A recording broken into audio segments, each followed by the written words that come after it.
స్వామి వివేకానందుని బోధనలు నేటి యువతకి ఎంతవరకు ఆవశ్యకత ఉందంటారు?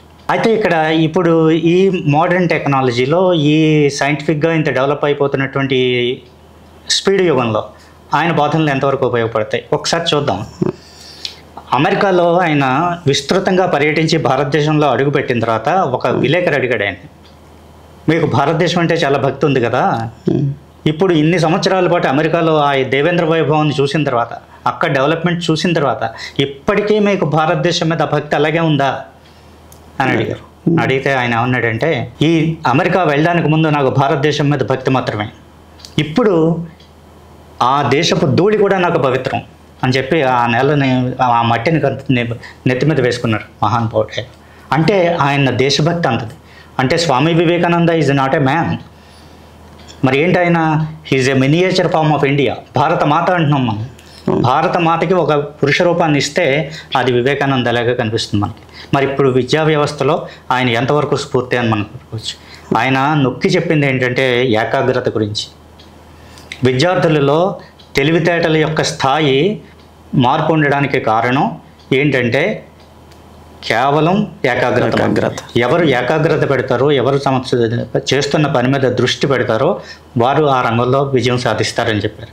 ఆయన కేవలం మిగతా మతాల లేక లేదా మన మతంలోనే మిగతా పెద్దలు లేక ఆయన మతం దేవుడి చుట్టూ తిరిగింది కాదు. మీరు చూసుకోండి, ఏ మతానికైనా న్యూక్లియస్ దేవుడు. God is the nucleus of every religion. కానీ స్వామి వివేకానంద మతానికి న్యూక్లియస్ ఎవరంటే మానవుడు. అది ఆయన తన గురువు దగ్గర నుంచి నేర్చుకున్నటువంటిది. మానవ సేవయే మాధవ సేవ. అంచేత ఆయన ఇప్పుడు విద్యార్థులకి ఆయన ఇచ్చేటటువంటి మంచి సందేశం ఏంటంటే ఆత్మవిశ్వాసం.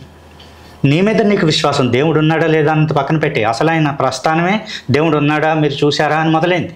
కానీ చివరిగా ఆయన చెప్పిందంటే దేవుడు ఉన్నాడో నీకు లేదో నీకు అనవసరం, నువ్వు ఉన్నావా లేదా, నువ్వు ఉన్నావు కదా, నిన్ను నువ్వు గౌరవించుకో. నీ మీద నీకు విశ్వాసం లేకపోతే నువ్వు ముక్కోటి దేవుణ్ణి నమ్మినా కూడా నీ విశ్వాసం ఎందుకు పనికిరాదు. అంచేత ముందు ఉండవలసింది ఆత్మవిశ్వాసం. Arise, awake and stop not till the goal is reached. ఇంకేం చెప్పారు ఆయన ఇప్పుడు విద్యార్థులకి?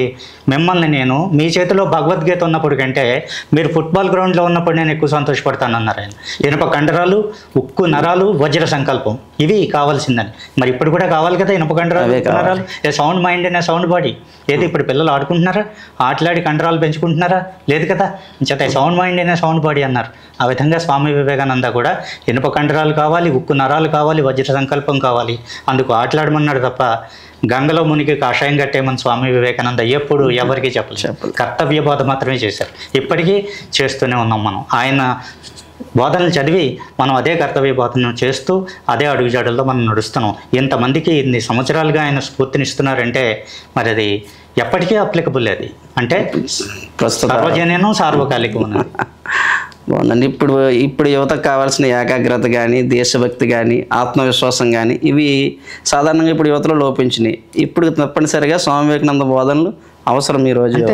ఇంకా ఆయన మాటల్లోనే truth, purity and unselfishness, wherever these are present there is no power below or above the sun to crush the possessor thereof.